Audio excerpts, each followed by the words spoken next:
No bomb, no bullet, just a whisper that spread faster than any fire.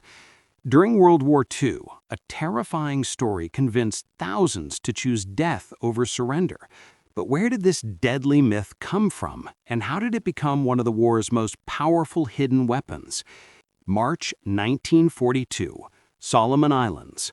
In a dim, sweltering office tucked behind a warehouse in Melbourne, Lieutenant Raymond Fisher leaned over his desk, eyes locked on a single sheet of crumpled paper. The leaflet had been intercepted 2 days earlier, drifting down from the clouds over a Japanese-held island in the Pacific. At first glance, it looked like the usual wartime pamphlet: crude drawings, bold letters, promises of victory. But the words, though mostly incomprehensible to Fisher's limited grasp of Japanese, carried something darker. The illustrations told the rest of the story clearly enough. They showed American soldiers devouring human flesh. They showed Allied troops desecrating the dead. And in blocky, furious script, the leaflet warned Japanese soldiers that capture meant dishonor beyond imagination. Fisher's hands tightened around the paper. He had been trained to analyze enemy psychological operations, to separate desperation from strategy. Yet something about this felt different. It wasn't bluster, it was poison. The official response from senior command came quickly and without much thought. "Ignore it," they said. "It's nonsense, a desperate attempt to scare their own troops." On the surface, they were right. Both sides had launched leaflets into enemy skies since the war began. Promises, threats, insults, all the usual psychological theater. But this wasn't about promises or insults. This was about fear, deep, primal fear. Days later, the first interrogations confirmed Fisher's unease. Captured Japanese soldiers, young, exhausted, trembling, spoke of the Americans not as enemies, but as monsters. They refused water. They recoiled from medical care. One soldier, shaking uncontrollably, insisted that Allied troops collected body parts as trophies. Another swore that anyone taken alive would be fed to the troops as rations. At first, these testimonies were dismissed as wartime hysteria. But as the days passed and more prisoners were questioned, a pattern emerged. These were not isolated delusions. They were beliefs, widespread, unshakable. Fisher began digging deeper. He studied every intercepted leaflet, every intercepted broadcast transcript. The messaging wasn't random. Each claim seemed engineered to strike a precise nerve.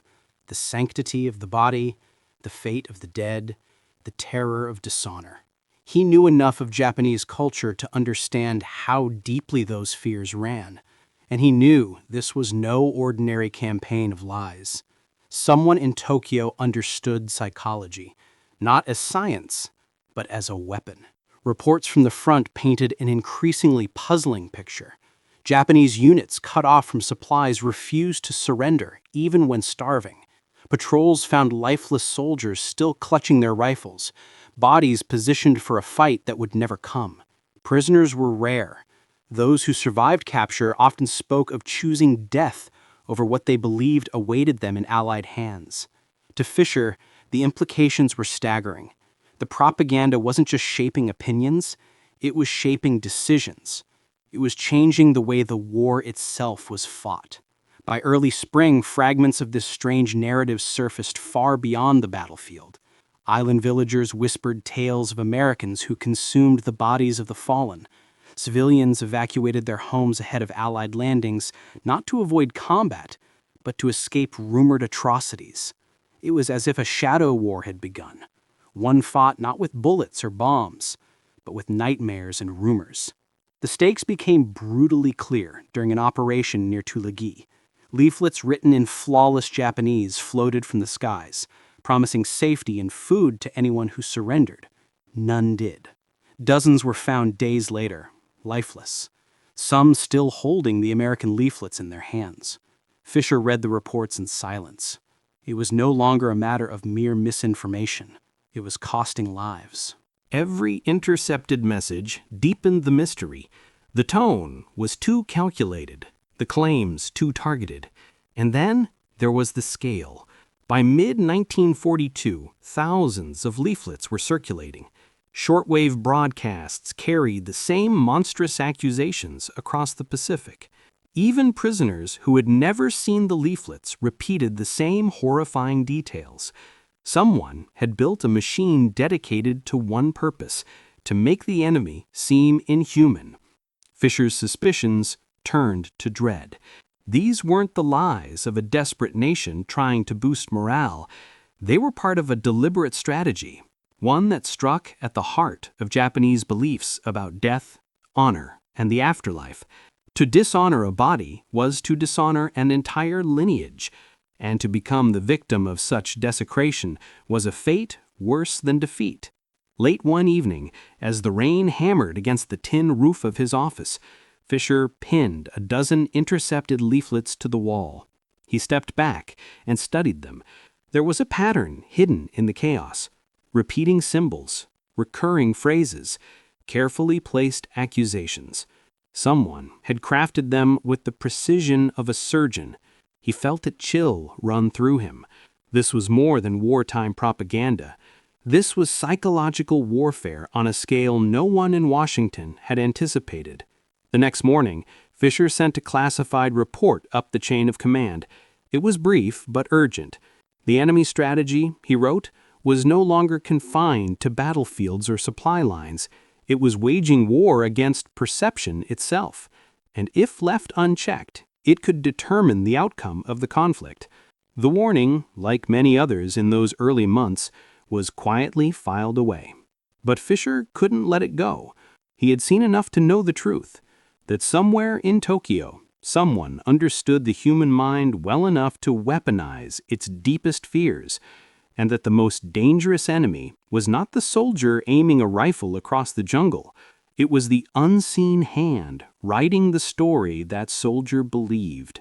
The leaflets were just the beginning, the first whisper of a storm that would soon sweep across the Pacific, reshaping not just the course of the war, but the nature of warfare itself.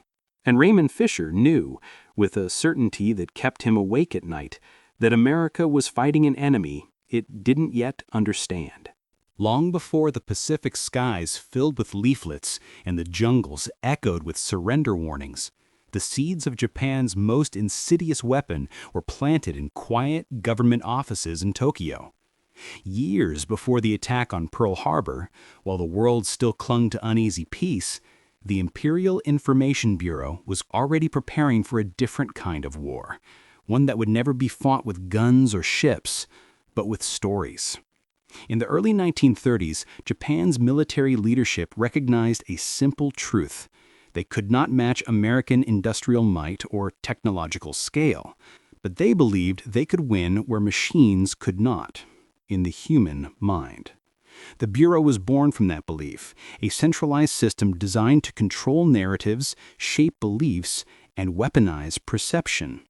By 1937, it had become one of the most sophisticated propaganda networks on Earth, linking newspapers, radio stations, and cultural organizations into a single coordinated machine. From Tokyo, messages flowed outward across the empire: speeches glorifying sacrifice, newsreels portraying Japanese destiny, pamphlets describing Western nations as corrupt and soulless. Most of it was routine wartime messaging, carefully crafted to bind a nation under the flag. But within the Bureau, a more specialized unit was being built, one dedicated not to lifting Japanese morale, but to crushing the enemies. At the heart of this unit was a man named Shigeru Kawano. Kawano was not a soldier by trade. He was a psychologist, a scholar of behavior, symbolism, and fear. In the late 1920s, he had studied at Columbia University in New York, where he immersed himself in Western culture. He watched American films, read American newspapers, and attended lectures on the psychology of persuasion. When he returned to Tokyo, he brought with him more than a degree. He brought an understanding of how Americans thought, and more importantly, how they could be made into monsters in the eyes of others. By 1941, Kawano had risen to the rank of major within the Imperial Army's Psychological Operations Division. His proposals were radical. Traditional propaganda, he argued, was too gentle. It appealed to pride and patriotism. It urged people to fight for their homeland. But fear, he believed, was far more powerful. Fear could stop a soldier from surrendering. Fear could make a civilian flee before a shot was fired. Fear could turn neighbors against each other. The concept was simple but devastating. Transform the enemy into a nightmare. Kawano focused on one specific vulnerability: the Japanese cultural reverence for the dead. For centuries, the treatment of the body after death had been deeply sacred. Families held elaborate ceremonies. Warriors believed their spirits would join their ancestors in honor if their bodies remained whole and respected. To defile a corpse was to defile the spirit itself.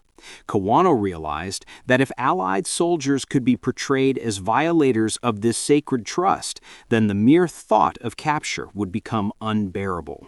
His team scoured reports, diaries, and photographs from the battlefields of Europe and China. Wherever they found evidence of soldiers looting or mishandling bodies, even isolated, unofficial incidents, they seized upon them. In Kawano's hands, these scattered stories became proof of a systematic policy. Leaflets claimed that Allied soldiers collected body parts as trophies. Broadcasts warned that the bodies of the fallen were used for grotesque experiments. Newspaper stories described Western soldiers as desecrators of graves and destroyers of ancestral remains. And for the Japanese soldier in the field, hungry, exhausted, and isolated, these stories were more than believable. They were terrifying. The campaign didn't stop with the troops. Kawano's operation expanded to reach Pacific Island populations, portraying the Americans as devourers of the dead and enslavers of the living. Radio broadcasts in local languages carried the message. Village elders were told that anyone aiding Allied troops would be fed to them. On some islands, Japanese officers staged false scenes, mutilated bodies left with forged Allied insignia to prove the propaganda true. The scale of the operation was staggering. Millions of leaflets were printed, thousands of hours of radio broadcasts were transmitted, and because the narratives exploited deep-rooted cultural fears rather than surface-level emotions, they spread rapidly, whispered from soldier to soldier, from villager to villager, until they became indistinguishable from truth. Yet, in early 1942, none of this was known to the Americans. In his Melbourne office, Lieutenant Raymond Fisher stared at the growing pile of intercepted leaflets. Weeks had passed since the first disturbing discovery. Now they came in bundles, each new batch more elaborate, more deliberate. He had pinned them to the walls of his office, charting patterns with red string and pencil notes. At first, he had looked for military intelligence, troop movements, supply hints, coded messages. But gradually, his focus shifted. He realized the leaflets weren't trying to reveal anything. They were trying to infect something: belief. Fisher's reports grew more urgent. He traced common phrases that hinted at shared authorship. He noted how accusations often referenced real places and events, lending credibility to the lies. He observed that even among captured prisoners, the details remained consistent, a sign that they were not improvising, but repeating indoctrinated narratives. Still, his warnings were often sidelined. Commanders wanted maps, numbers, and orders. Psychological warfare was considered a secondary front, abstract, intangible, and far removed from the logistics of battle. But Fisher saw the cost mounting. Each time a Japanese patrol fought to the last man rather than surrender, each time a starving unit refused Allied rations, the evidence grew clearer. The Americans weren't just fighting an army, they were fighting a belief system carefully constructed to outlast reason. And behind that belief system, Fisher was certain there was a mind, someone who understood both American and Japanese psychology intimately, someone who knew which ancient fears to awaken and which cultural lines to cross. Somewhere in Tokyo, the architect of that fear was watching his work take hold. And if the Americans didn't learn to fight back in this new war of the mind, Fisher feared the Pacific campaign would be lost long before the final battle was fought. The enemy was no longer just on the beaches and in the jungles. He was in the thoughts of every soldier who would rather die than surrender, and in every heart that now believed the Americans were something less than human. By the summer of 1942, the Pacific War had entered a brutal new phase.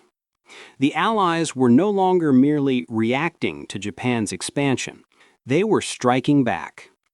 And nowhere was this shift more critical than on a small, jungle-cloaked island whose name few Americans had heard before the war, Guadalcanal. The campaign there was supposed to be straightforward: secure an airfield, push back Japanese forces, and establish a foothold for the long island-hopping campaign ahead. But from the first encounters, American commanders sensed something was wrong. The resistance they met was beyond determined. It was fanatical. At first, they attributed it to discipline or blind loyalty. Yet as the weeks dragged on, strange patterns emerged. Japanese soldiers refused to surrender, even when surrounded. Wounded men crawled into the jungle to hide rather than accept medical help. Entire units vanished, choosing to disappear into the wilderness instead of falling into Allied hands.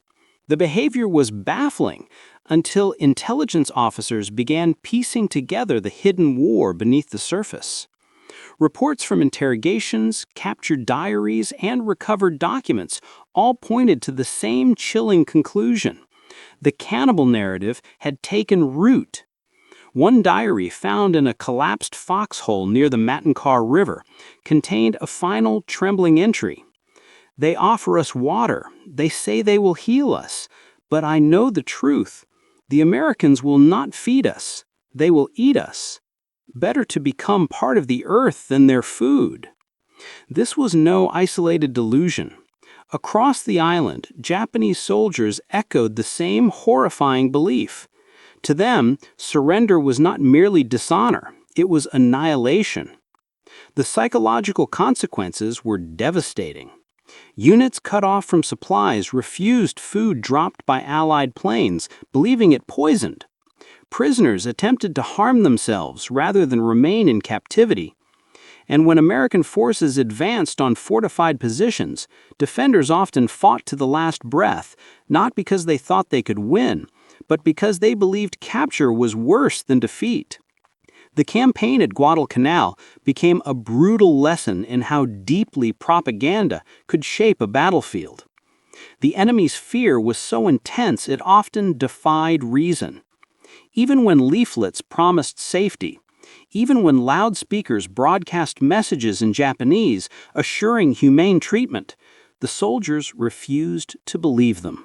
The Allies soon realized that this was not an isolated phenomenon. In New Guinea, captured documents revealed orders instructing soldiers never to surrender under any circumstances, for capture means desecration. At Tarawa, Marines found small wooden amulets buried in trenches, each etched with prayers against defilement, proof of how deeply the propaganda had seeped into spiritual life. For the Americans, the psychological toll was profound. They had expected a conventional enemy, one who, when outmatched, would surrender, regroup, and fight another day. Instead, they found opponents who viewed them as something less than human. Medics reported soldiers recoiling in terror at their approach. Surrendering troops often trembled uncontrollably, convinced they were moments away from unspeakable fate. It was in this climate of confusion and disbelief that a young Marine Corps translator named Paul Nakamura became an unlikely key figure. Nakamura, a second-generation Japanese-American, had grown up speaking both languages. Assigned to the Pacific Theater as a linguist, his task was simple on paper: intercept enemy messages, translate captured documents, and question prisoners. But what he uncovered shocked even seasoned intelligence officers. As Nakamura sifted through piles of intercepted leaflets and prisoner testimonies, the full scope of the cannibal narrative emerged. It wasn't just about portraying Americans as monsters. It was a carefully constructed belief system, layered with cultural symbols and reinforced by selective evidence. Soldiers were told that Americans carried ritual knives to dismember captives. They were shown staged photographs of altered bodies, their origins impossible to verify, but terrifyingly effective. Some had even been taught that Allied soldiers consumed enemy flesh to absorb their spirit, a grotesque distortion of Japanese folklore itself. For Nakamura, the most disturbing realization was that many of these lies contained fragments of truth. Stories of looting or misconduct from earlier wars, rare and isolated though they were, had been twisted into something larger. Kawano and his team had built their empire of fear not entirely from fiction, but from carefully weaponized fragments of reality. And as the months passed, that empire only grew.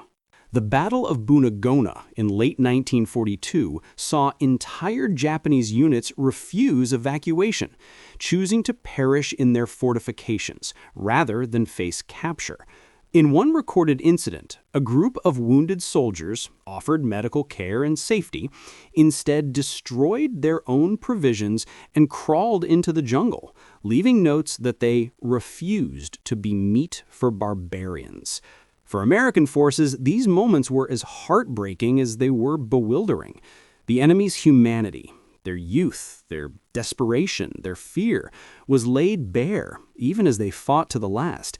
And each encounter drove home a sobering truth. Victory would not come from superior firepower alone. It would require dismantling an idea. The psychological contrast was stark. Japanese soldiers, raised to expect honorable combat and captured glory, now believed they were facing subhuman predators. American troops, trained for conventional warfare, found themselves fighting an enemy who would rather die than accept compassion. Each side saw a distorted reflection of the other, one born not of reality, but of the stories they had been told. Historical evidence from the time is haunting. Among the most revealing documents were diaries from soldiers on Saipan, many written in their final hours. One, later used as evidence in post-war studies, described a unit's decision to end their lives rather than risk capture. We have seen what they do. They do not bury our dead. They desecrate them. They will desecrate us too. It is better to leave no body for them to find. The most tragic proof of the propaganda's power came from isolated incidents where soldiers who did surrender were treated with care and could not comprehend it.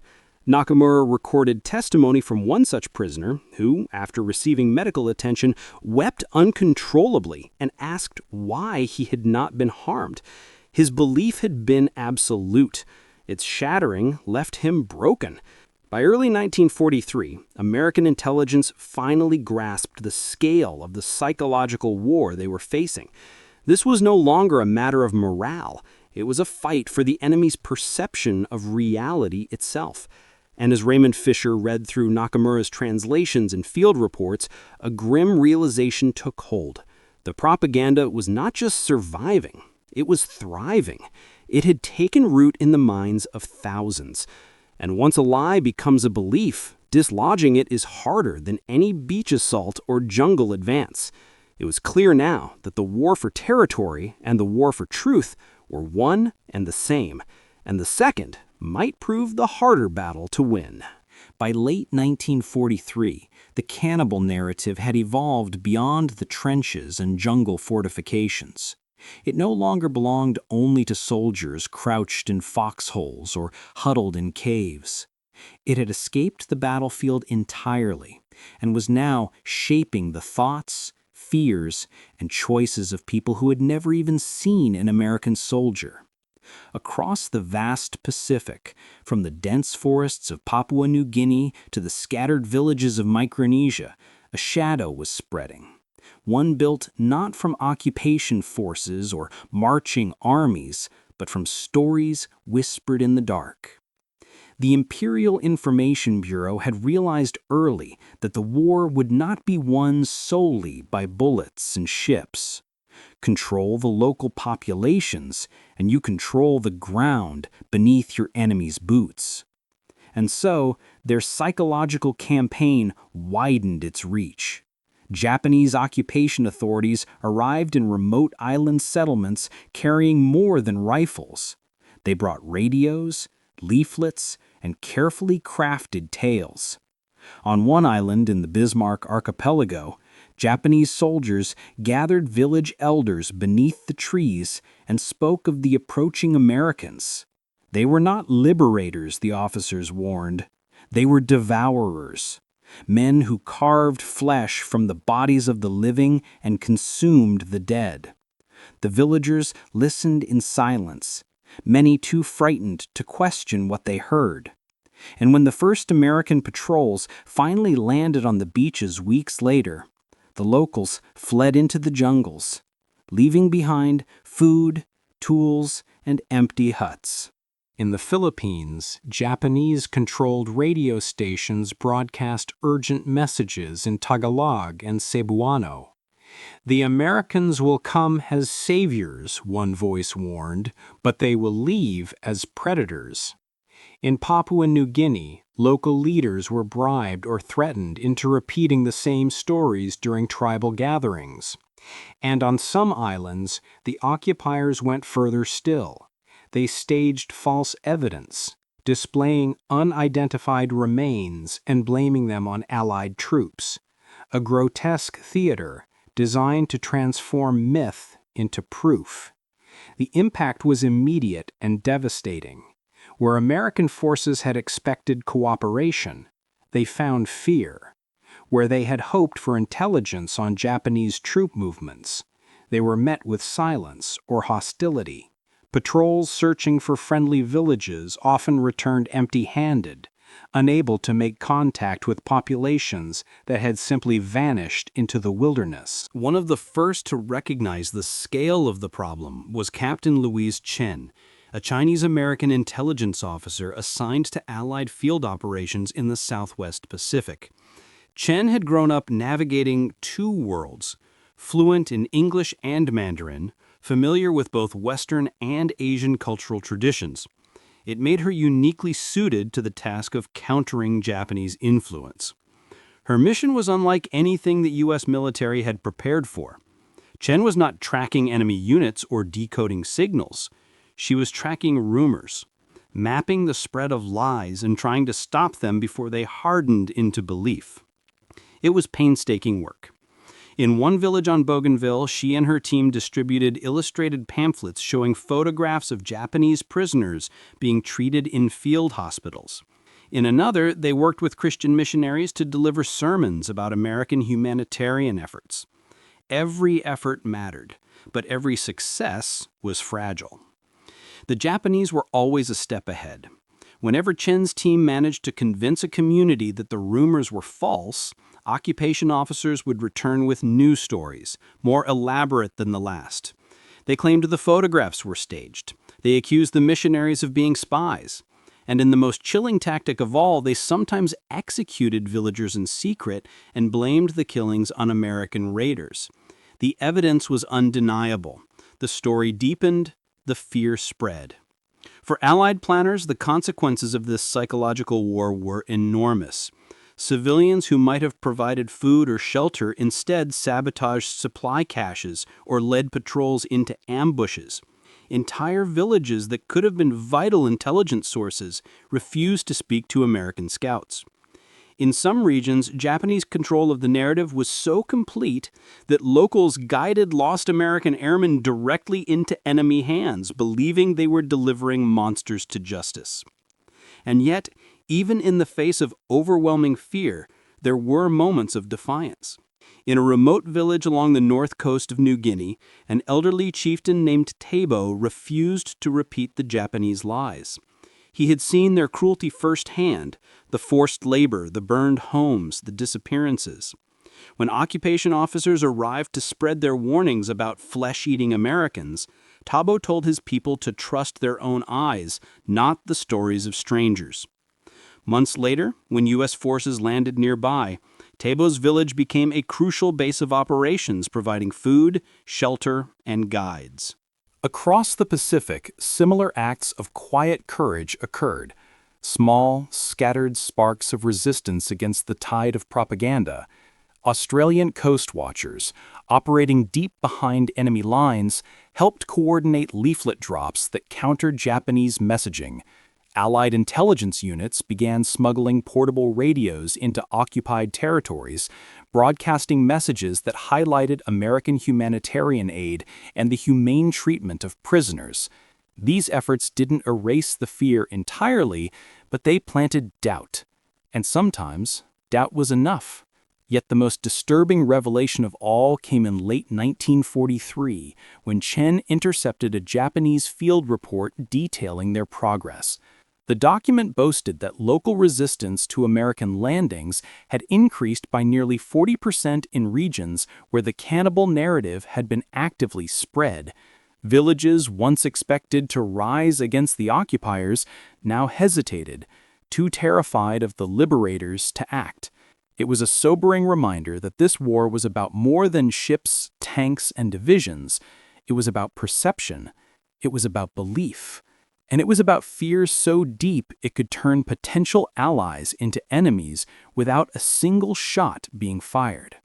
For Lieutenant Raymond Fisher back in Melbourne, the reports from Chen and others painted a grim picture. The propaganda he had first seen scrawled across crude leaflets was no longer confined to battlefields. It had become a weapon wielded against entire populations, a psychological siege designed to isolate the Allies, deny them local support, and stretch the war far beyond the reach of conventional strategy. The cannibal narrative was no longer just a story. It was now part of the landscape of war. An invisible fortress that could repel armies as effectively as concrete and steel.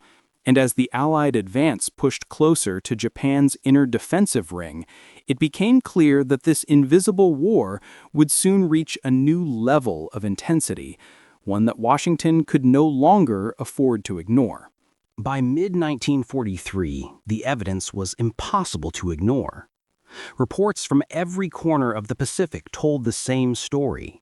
Japanese troops refusing to surrender, civilians vanishing into jungles, entire villages sabotaging Allied plans before the first shot was fired. The cannibal narrative was no longer a bizarre curiosity found in intercepted leaflets. It was a weapon, one powerful enough to shape battlefields and cost lives. In Washington, the gravity of the situation finally broke through.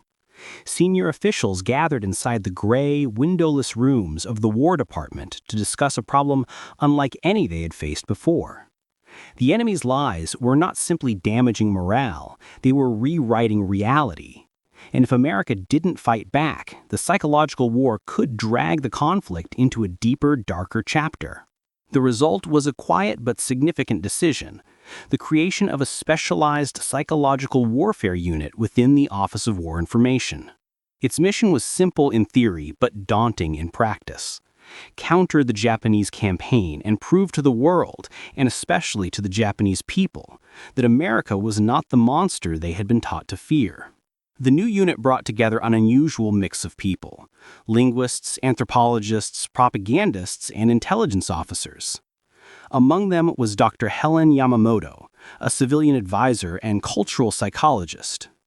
Born in California to Japanese immigrant parents, she had spent years studying the intricate web of beliefs that shaped Japanese society. She understood the depth of ancestral reverence, the shame associated with dishonor, and the power of myth. Her task was to help craft a counter-narrative that could pierce the layers of fear sown by Major Shigeru Kawano's machine. But from the very start, Yamamoto and her team faced an impossible question. How do you prove you're not a monster to someone who refuses to believe you exist as anything else? Traditional propaganda methods were useless. Leaflets urging surrender were ignored. Radio broadcasts promising humane treatment went unheard. Even first-hand testimonies from captured Japanese soldiers were dismissed as fabrications. The fear had hardened into belief, and belief, once planted, was nearly unbreakable. The unit tried a range of strategies. One was the Safe Conduct Pass. Leaflets dropped over enemy positions guaranteeing fair treatment and proper burial to anyone who surrendered. Each pass was carefully worded, even including diagrams of how prisoners would be processed and cared for. But results were limited. The leaflets often became evidence for the very lies they were meant to refute. Why, one captured soldier asked, would they need to promise safety if they were not planning harm? Another approach involved the voices of those who had already experienced American captivity. Japanese prisoners who had surrendered and received medical care were asked, sometimes persuaded, to record radio messages describing their treatment. The broadcasts aired across occupied territories, telling listeners that they had been fed, clothed, and respected. Yet even this was fraught with ethical dilemmas. Some in Washington questioned whether it was right to use prisoners as tools of propaganda. Others argued that the stakes were too high to worry about moral gray areas. The unit also experimented with visual evidence. Photographs were taken of Japanese prisoners working on farms, reading newspapers, and writing letters home. These images were distributed across the Pacific in leaflet form. A few even reached Japanese newspapers through neutral channels, though they were quickly dismissed as staged. Every effort was a battle against deeply rooted fear, and every success, however small, felt like a victory. On one island in the Marshalls, a handful of Japanese soldiers surrendered after hearing the voice of a former comrade on a broadcast. In another case, villagers in Papua New Guinea approached an American patrol after being shown photographs of Japanese prisoners receiving respectful burials. These were minor wins, but they signaled that the wall of fear, though towering, was not impenetrable. Inside the War Department, debate grew intense. Some leaders argued for a more aggressive strategy, publicizing the absurdity of the accusations and openly mocking them. Others feared that even acknowledging the lies would legitimize them and give them wider reach. In the end, Washington chose a middle path: continue the slow, steady work of building credibility through action rather than rhetoric. On the ground, soldiers were told to document every instance of humane treatment. Field photographers captured medics tending to Japanese wounded. Clerks recorded the respectful handling of enemy dead. These records were intended not only for wartime propaganda, but also for the historical record, proof that America had fought honorably, even against an enemy that refused to believe it. Dr. Yamamoto pushed for deeper cultural strategies. She argued that the United States needed to speak not only to the Japanese soldier, but to the cultural framework that shaped his fear. Messages began to emphasize respect for ancestors and the sanctity of burial. Leaflets included passages referencing Shinto beliefs, explaining that captured soldiers would receive care that honored their spirit and family. Slowly, these more nuanced messages found their way into the field. And still, the results were painfully uneven. American forces continued to encounter units that fought to the last, convinced they were resisting monsters. Villagers still fled before landing parties. Even when surrender did occur, prisoners often remained convinced that their captors' kindness was a trick, a temporary facade before the inevitable horror. By the end of 1943, the psychological warfare unit had learned a hard lesson. Winning this war would require more than clever messaging. It demanded time, patience, and relentless consistency. It required actions that spoke louder than words, a pattern of behavior so clear and so humane that it could begin to erode even the most deeply ingrained fears. For soldiers in the field, that realization came at a heavy cost. Men watched their enemies choose death over safety again and again. They reached out to save lives only to have their hands rejected. The frustration was overwhelming. Yet it also taught them something crucial, that this war was not only about destroying Japan's armies, but about dismantling the myths that fueled them. Raymond Fisher saw that shift firsthand in the reports crossing his desk in Melbourne. Each dispatch told a story not of battles won or lost, but of perceptions challenged and beliefs slowly beginning to bend.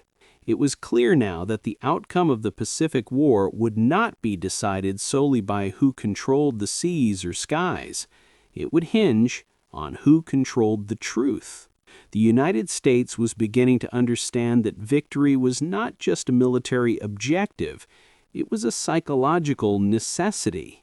And as the next phase of the war approached, the battle for the mind would become as critical as any fought on the beaches or in the jungles. Summer 1944, Saipan. For months, American planners had known that the battle for this island would be decisive. Saipan was not just another patch of territory in the Pacific. It was a strategic stepping stone, a launch point for bombing raids against the Japanese mainland, and a critical link in the chain tightening around Tokyo's empire. But no amount of military preparation could have prepared the Allies for what they were about to face there. The fighting began on June 15.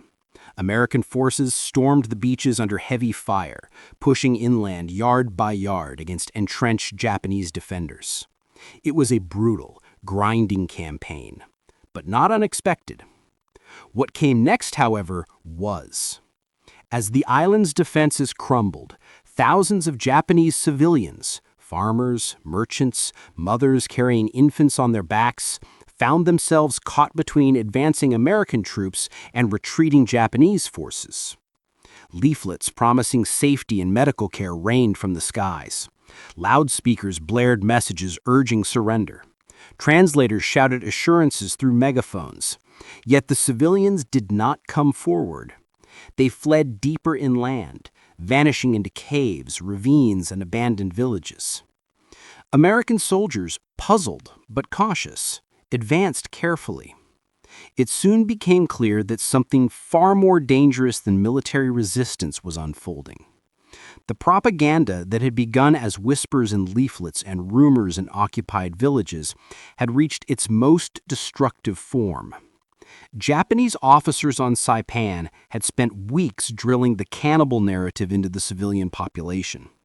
Surrender, they warned, would mean a fate worse than death. Women would be taken and consumed. Children would be butchered. Ancestors would be dishonored. The Americans were not men, they were predators.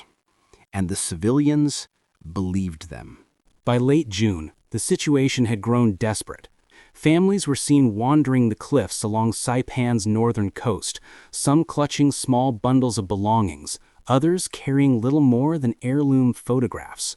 When American patrols approached, they scattered in terror. Attempts to communicate were met with screams and silence. It was as if the very sight of the Allied uniform confirmed their worst fears. At Marpy Point, the tragedy reached its breaking point. The cliffs there rise hundreds of feet above the Pacific, their jagged edges overlooking the sea. As American units closed in, hundreds of civilians gathered at the edge. Some prayed, others sang, and then, one by one, they stepped forward and vanished into the waves below. Entire families, fathers, mothers, children, chose death rather than the imagined horror of capture. American troops watched helplessly. They shouted for the civilians to stop. They held up food and water. Some soldiers risked their own safety, scrambling across the rocks to pull people back from the edge. But nothing could break the grip of the lies they had been told. The fear was too deep, the story too strong. Among those on the front lines was Marine Sergeant Robert Tanaka, a Japanese-American interpreter. He had been brought in to speak directly to the civilians, to plead with them in their own language. Day after day, Tanaka walked toward the cliffs with his hands raised, shouting that they would not be harmed, that they would be treated with dignity. On one desperate afternoon, he waded waist-deep into the surf, begging families not to leap. Some paused. Most did not. The losses were staggering. Historians still debate the exact number, but estimates suggest that thousands of civilians perished in those final weeks on Saipan, not from battle, but from belief. They had been convinced that surrender meant annihilation, and so they chose their own end instead. For the American soldiers who witnessed it, the psychological toll was immense. They had come to expecting to fight an enemy army. They found themselves trying to save terrified civilians from an invisible enemy, one that lived not in trenches or bunkers, but in their minds. Men who had faced artillery and machine guns with steady resolve now broke down in tears at the sight of children disappearing into the sea. The tragedy at Marpy Point shattered any illusions Washington had left about the nature of this war. Propaganda was no longer just shaping tactics or prolonging battles, it was causing mass civilian death on a scale no one had anticipated, and it was doing so without a single bullet being fired. Captured diaries and testimonies collected after the battle revealed the depth of the deception. One young woman wrote that she had been told Americans would feed her children to their beasts. Another recorded a speech from a local official warning that to fall into enemy hands is to lose one's soul. Even after the battle ended, survivors continued to express disbelief that they were being given food and medical care. The tragedy also forced a painful reckoning within the ranks of the U.S. military. Could they have done more? Should they have anticipated this outcome? The answers were elusive, but one lesson was undeniable. Psychological warfare was no longer a side campaign. It was the war. In the aftermath of Saipan, new directives poured out of Washington. Psychological operations would no longer be handled as an auxiliary function. They would be central to every major campaign from that point forward. Counter-propaganda would not just accompany invasions, it would lead them. Anthropologists, linguists, and cultural experts were given prominent roles in operational planning, and soldiers on the front lines received new training on how to engage with civilians terrified by enemy lies. The events on Saipan also changed the hearts of those who fought there. For many American troops, the battle marked the first time they understood the true power of belief and the terrible consequences of letting a lie go unchallenged. They had come to the island to defeat an army. They left it haunted by the knowledge that words had destroyed more lives than weapons ever could. When the last shots were fired and the last pockets of resistance silenced, Saipan was declared secure, but the victory felt hollow. The island was scarred by silence, empty homes, abandoned fields, and the echo of grief that clung to every cliffside. For Lieutenant Raymond Fisher, the reports that crossed his desk in the weeks that followed were difficult to read. They spoke not only of military success, but of a profound failure. A failure to understand the depth of the psychological battlefield until it was too late. Saipan was proof that propaganda could do more than sustain an army. It could convince an entire population to destroy itself. And if the Allies wanted to avoid seeing that tragedy repeated on Okinawa, on Iwo Jima, or on the Japanese mainland itself, they would need to do more than win battles. They would need to win minds. The war had reached a turning point, and from this moment on, the fight for truth would be as vital as the fight for territory. The tragedy of Saipan was more than a wake-up call. It was a turning point. For American commanders and intelligence officers, the message was now unmistakable. If they failed to understand and dismantle Japan's propaganda machine, the next stage of the war could spiral into an even greater humanitarian disaster. The stakes were no longer just strategic, they were moral. Within weeks of the battle's end, a massive intelligence effort was launched across the Pacific. Naval patrols swept captured islands not only for weapons and supplies, but for paper, documents, manuals, and handwritten notes that might reveal how Japan's psychological warfare network functioned. Air raids targeted not just ports and airfields, but printing presses and radio transmitters. And behind the front lines, teams of analysts began piecing together the enemy's psychological playbook. One of the most significant breakthroughs came on the island of Tinian, captured shortly after Saipan. Buried beneath a collapsed warehouse near the island's main harbor, Marines discovered crates of printed leaflets and radio scripts. Hundreds of them, carefully cataloged and stamped with Tokyo's Imperial Information Bureau seal. The materials ranged from crude cartoons to sophisticated essays on Allied barbarism. Some even referenced American military units by name, showing just how closely Japan's propagandists monitored their enemy. The documents revealed what Lieutenant Raymond Fisher had long suspected. The cannibal narrative was not random. It was part of a vast, centrally coordinated campaign directed from Tokyo and executed with ruthless precision.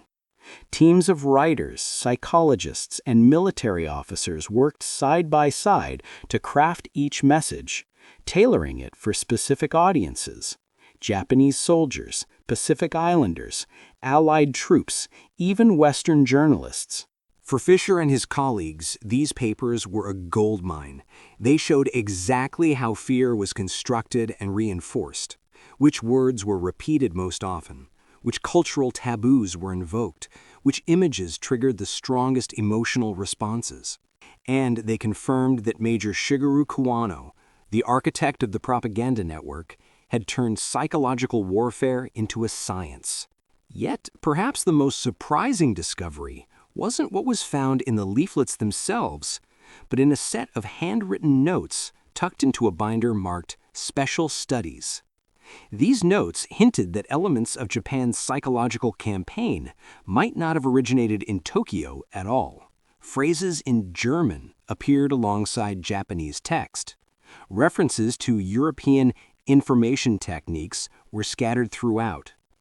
It suggested that Japanese propagandists had been exchanging ideas and possibly collaborating with their German counterparts.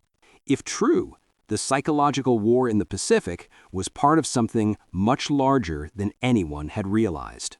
While analysts in Washington pored over the documents, field intelligence units began pursuing a different, more human solution. They turned their attention to the one source of information the Japanese propaganda machine could not manipulate: those who had once believed its lies, but no longer did. In makeshift prison camps across the Pacific, captured Japanese soldiers, many still struggling to reconcile what they'd been taught with what they were experiencing, became an unexpected weapon against Tokyo's narrative. Some refused to speak. Others, shaken by the stark difference between propaganda and reality, agreed to help. One such soldier, a former sergeant from the 17th Infantry, volunteered to record a radio message describing his surrender and subsequent treatment. He spoke of medical care, warm meals, and respect from American guards. Broadcast into Japanese-held territory, his words reached thousands. More importantly, they carried an authenticity that no Allied propaganda could replicate. It was not a foreign voice denying monstrous accusations.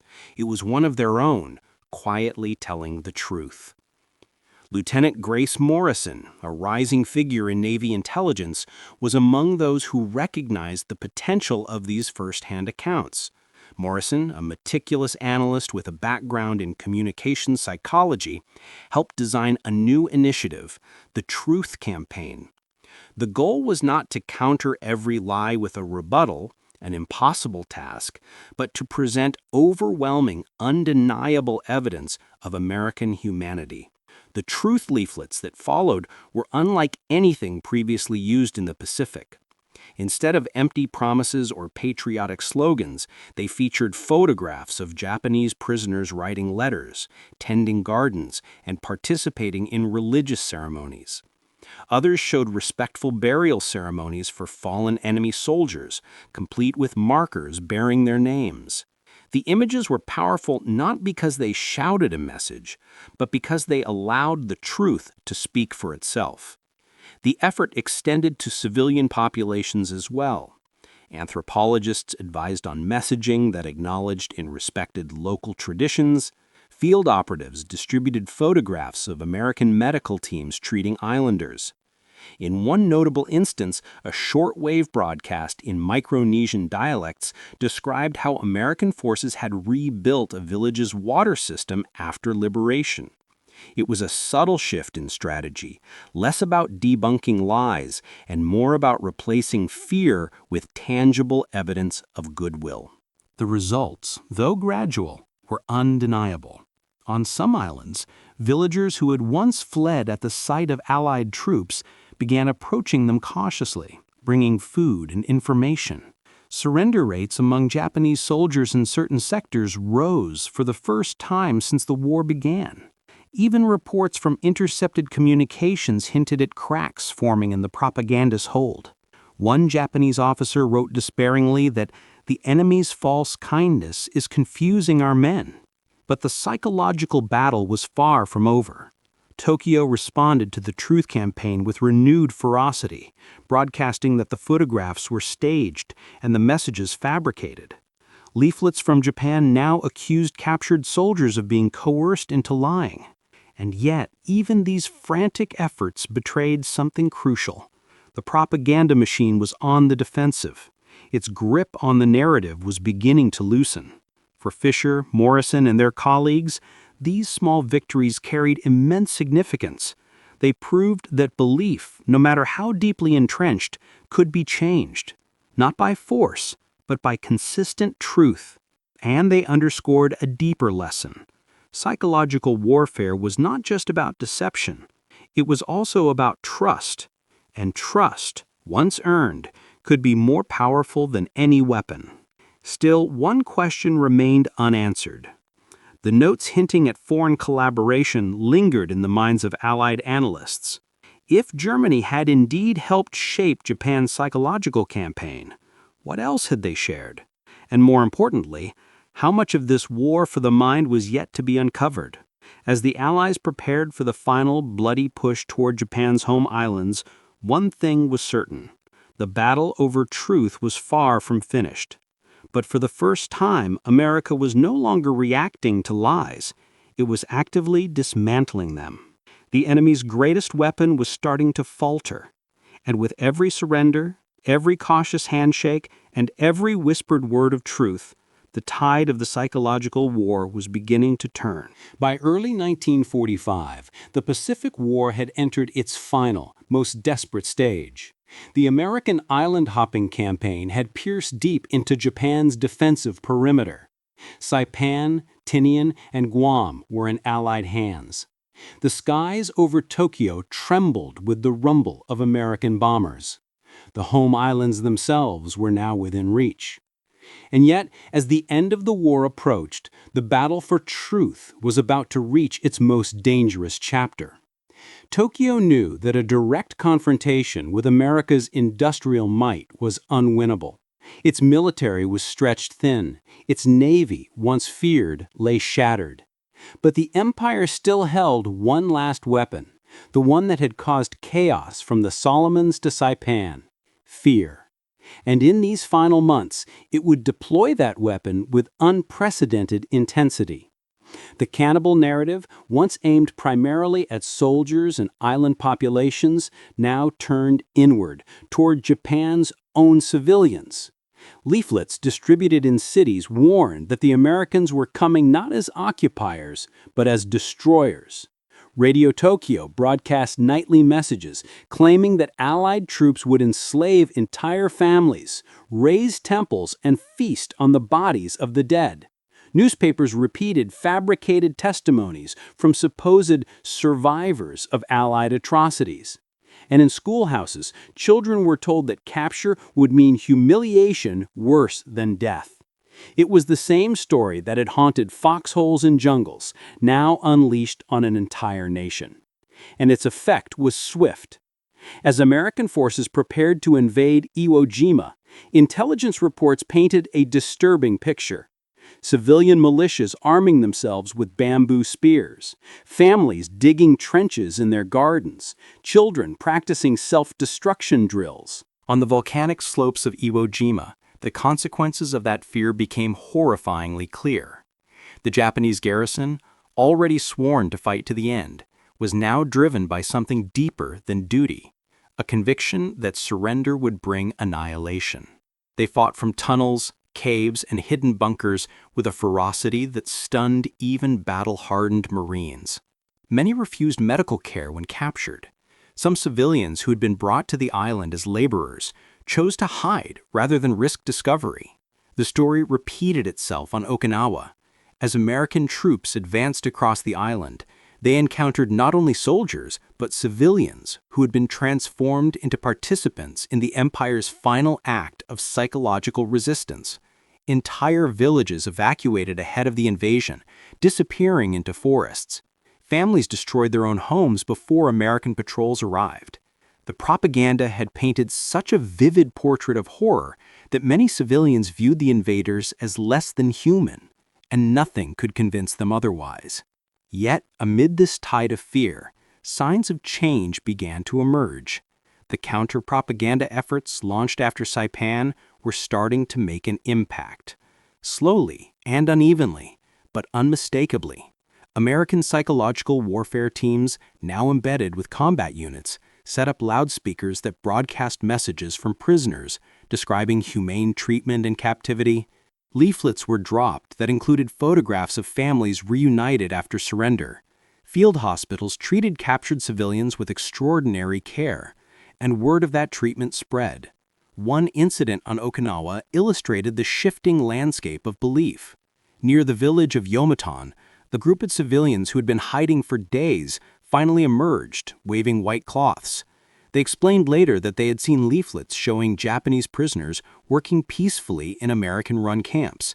At first they had dismissed them as lies, but when they encountered a patrol that offered them food and medical care instead of violence, they realized the truth. These moments were small but significant. They show that even the most deeply embedded narratives could be broken, not by force, but by consistent, undeniable acts of humanity. Every life saved through surrender, every villager who stepped forward instead of hiding, was a victory in a war where victory was measured not in miles gained, but in minds changed. Still, the toll remained heavy. Civilian casualties on Okinawa were catastrophic, fueled in part by the very fears Tokyo had sown. Entire families took their own lives rather than risk capture. Groups of students trained to resist refused to approach American forces even when surrounded. The propaganda that had begun as a tactical tool was now shaping the very fabric of Japanese society, twisting patriotism into terror, honor into despair. Inside the Pentagon, these reports forced a sobering reassessment. The psychological cost of invading Japan itself was now clear. If fear could drive thousands of civilians to self-destruction on Okinawa, what would happen on the densely populated home islands? Estimates of potential casualties soared, not just from combat but from the psychological consequences of the lies Tokyo had spent years spreading. These questions weighed heavily on the minds of American planners. They shaped strategies, influenced decisions, and became one of the many factors that would eventually guide the course of the war's end. While the debate over how to end the conflict would involve many considerations, military, political, and scientific, the shadow of psychological warfare loomed over them all. For Lieutenant Raymond Fisher, reading the intelligence summaries from Iwo Jima and Okinawa was like watching a familiar nightmare unfold on a grand scale. The enemy's lies had grown more desperate, more elaborate, but also more brittle. They were powerful, yes, but they were beginning to crack under the pressure of reality. One intercepted broadcast from Radio Tokyo captured the shifting mood perfectly. "The enemy pretends to offer mercy," the announcer declared, "but do not be fooled. Their kindness is the mask of a beast." To Fisher, that line was telling. The propaganda no longer claimed the Americans were monsters without question. It now urged people not to believe the evidence of their own eyes, a sign that the truth was beginning to compete with the lies. By the summer of 1945, the psychological war had entered its final stage. Tokyo's propaganda machine, once seemingly invincible, was now fighting for survival. American broadcasts penetrated deeper into Japanese territory than ever before. Leaflets blanketed cities and towns. Stories of captured civilians living safely under Allied care spread quietly from village to village. The results were subtle but profound. Reports from reconnaissance teams noted increasing numbers of civilians attempting to approach American lines. Prisoner interrogations revealed confusion and doubt among Japanese troops. The myth of the monstrous enemy, once absolute, was beginning to fracture. The war was nearing its end, but the battle over perception, the conflict for the Japanese mind and soul, was still raging. And as Allied leaders prepared for the final decisions that would bring the conflict to a close, they knew that how this psychological struggle ended would shape not only the surrender, but the peace that followed. August 1945. The war was over. Japan had surrendered. Cities once ablaze with conflict now stood silent beneath the occupying flags. Across the Pacific, Allied ships ferried soldiers home, and families waited for the return of sons and husbands. But in Tokyo, within the austere rooms of government offices and abandoned ministries, another battle, quieter but no less significant, was about to begin. The collapse of the empire had exposed more than military defeat. It had laid bare the vast machinery of lies that had fueled Japan's war effort for nearly a decade. In the days following the surrender, American occupation forces swept through the capital, seizing documents, archives, and recordings. They found rooms lined floor to ceiling with files from the Imperial Information Bureau, carefully cataloged propaganda campaigns, internal reports on psychological operations, transcripts of radio broadcasts, and production records for the millions of leaflets dropped over the Pacific. It was a staggering discovery. The documents revealed the full scale of an effort that had been far larger and more sophisticated than even the most seasoned intelligence officers had suspected. There were detailed studies on cultural psychology, complete with analyses of how certain fears could be amplified. There were surveys of enemy behavior compiled from field reports, showing how belief in the cannibal narrative had influenced surrender rates. Some files even contained directives signed by high-ranking officials, instructing local commanders to stage scenes of atrocity to verify their claims. But perhaps the most chilling discovery of all were the internal memoranda acknowledging, in plain clinical language, that many civilians would rather die than risk capture if the propaganda succeeded. Those deaths were not unintended consequences. They were anticipated. General Douglas MacArthur, now Supreme Commander for the Allied Powers, faced a profound question. How should the world respond to this campaign of psychological warfare? Could words, mere words, constitute a war crime if they had driven thousands to their deaths? The legal system had little precedent. Traditional war crimes tribunals focused on physical atrocities, massacres, forced labor, inhumane treatment of prisoners. But what about the deliberate weaponization of fear? The issue quickly became one of the most debated topics in the post-war investigations. Prosecutors argued that the propaganda campaign had not simply spread lies, it had directly caused civilian casualties by encouraging suicide and resistance in hopeless situations. They presented evidence from Saipan, Okinawa, and the Philippines, showing how civilians, manipulated by the belief that Americans were monsters, had chosen death over surrender. Diaries, recovered from the dead, described their terror in heartbreaking detail. One woman wrote that she had jumped from a cliff with her children because she believed the Americans would turn them into beasts. Defenders of the propaganda officials countered that psychological operations were a recognized tool of war, one used by every nation, including the Allies. They insisted that the deaths were tragic but unintentional, a byproduct of wartime fear rather than a deliberate strategy. Some argued that the propagandists had genuinely believed they were protecting their people by preparing them for the worst.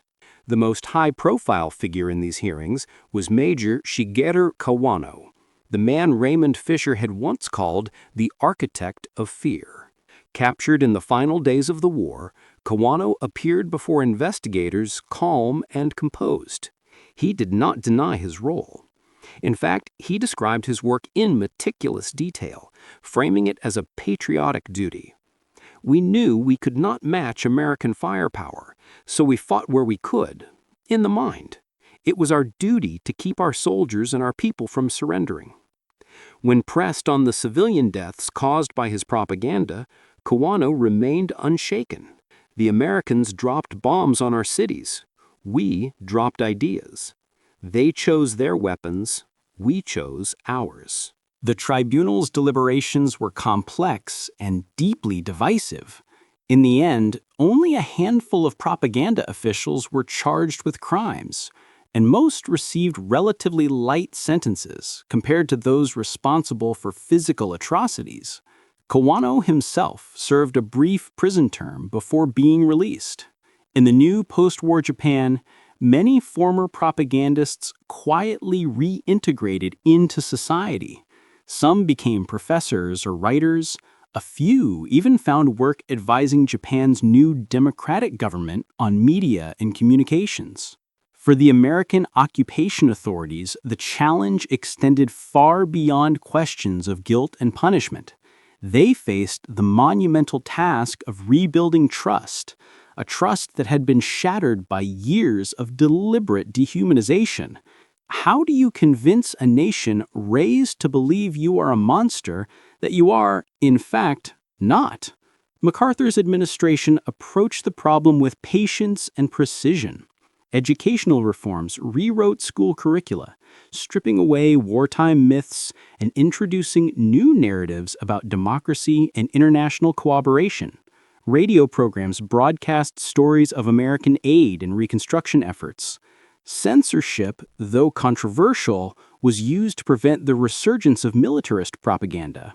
And slowly, piece by piece, a new story began to take root, one not of fear, but of coexistence. Testimonies from Japanese civilians collected during this period revealed the deep scars left by the propaganda war.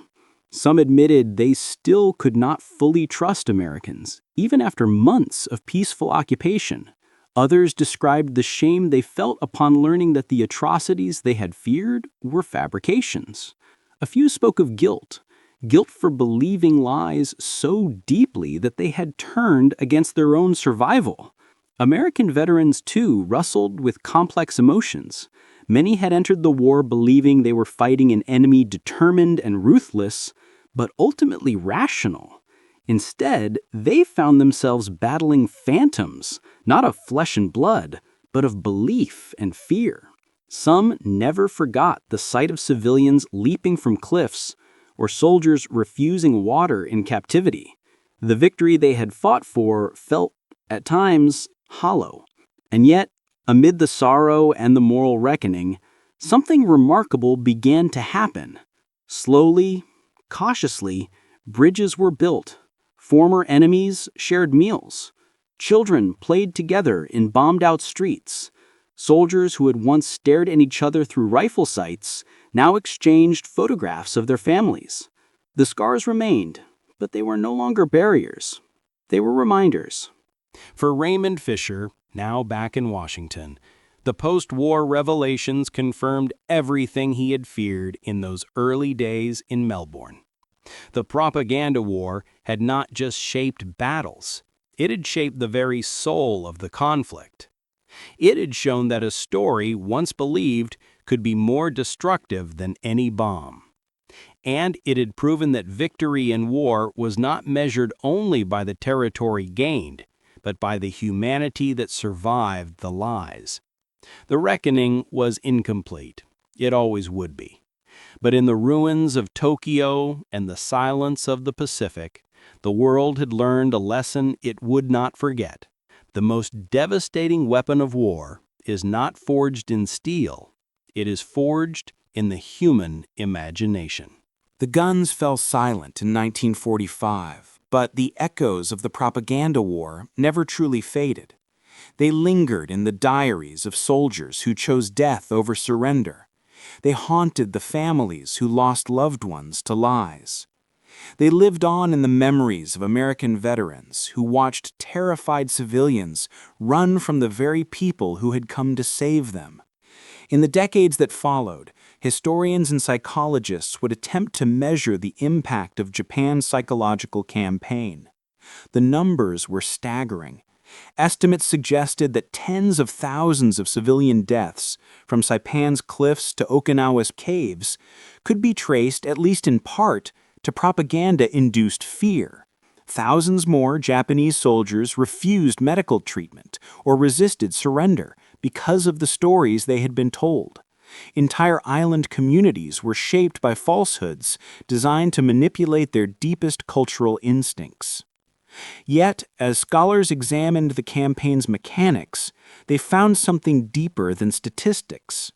The propaganda war had revealed a fundamental truth about the human condition, that perception can be more powerful than reality, and that a carefully crafted story can defeat even the strongest army. It also transformed the way America approached the art of psychological warfare. The lessons learned in the Pacific shaped U.S. strategy for decades to come. Future military operations placed greater emphasis on understanding local culture, belief systems, and historical memory. Intelligence units were trained not only to intercept messages, but to interpret the fears and hopes embedded within them. The United States learned that propaganda was not simply about spreading messages. It was about shaping the emotional landscape in which those messages lived. Cultural understanding became a critical part of post-war military planning. In conflicts from Korea to Vietnam and beyond, American psychological operations drew heavily on the experiences of World War II, seeking to counter misinformation before it could harden into belief. The idea was simple but profound. If fear could lead people to die for a lie, then truth, carefully delivered and patiently repeated, could save lives. The human side of this lesson was perhaps the most powerful of all. In the years after the war, Japanese-American veterans who had once served as translators and propagandists were honored for their work in breaking through enemy lies. Their stories, often overlooked in the immediate aftermath of the war, came to symbolize the importance of empathy in warfare. They had used their knowledge of language and culture not to destroy, but to build understanding, to save lives, and to replace hatred with truth. Interviews recorded decades later with veterans on both sides revealed the lingering weight of those wartime lies. Some Japanese soldiers spoke of the shame they felt when they realized the Americans had treated their wounded with care and buried their dead with respect. Others recalled the shock of seeing former enemies offering food to their children. For many, the experience forced a reevaluation of everything they had believed about the nature of their enemy and about the nature of war itself. For American veterans, the memories were no less complicated. Many carried with them the image of Saipan's cliffs and Okinawa's caves, reminders that even the most disciplined army can be powerless in the face of deeply rooted fear. Some spoke of guilt for not having done more to counter the lies. Others expressed pride in the efforts they had made to show mercy and humanity, even when none was expected in return. In the rubble of post-war Tokyo, a photograph was taken in 1947 that came to symbolize the enduring power of truth. It showed a group of American and Japanese children playing together in a park, their laughter echoing across a city still scarred by war. For many observers, it was more than a simple image of innocence. It was a testament to the idea that trust, once shattered, could be rebuilt, not through weapons or treaties, but through small acts of understanding and shared humanity. The victory America claimed in 1945 was not free of cost. It had been purchased with sacrifice, loss, and the heavy burden of a war that extended far beyond the battlefield. The United States had won the physical war, but the psychological scars endured, for soldiers and civilians, victors and vanquished alike. The cannibal narrative and the propaganda machine that sustained it had revealed not only the darkness of human fear, but also the resilience of human hope. And perhaps that is the final lesson of the propaganda war, that the greatest weapon in any conflict is not a bomb, a bullet, or a battleship. It is the story we tell about ourselves, about our enemies, and about the world we believe we are fighting for. Lies can destroy. They can divide. They can drive people to unthinkable acts. But truth, no matter how slowly it spreads, has the power to heal. As history's pages turn, the story of this shadow war serves as a warning and a guide. Fear remains a powerful weapon, but so too does empathy. And in the end, the battle that matters most is the one fought not on the ground or in the air, but in the human heart, where hatred is born, where trust is rebuilt, and where peace, fragile but enduring, begins.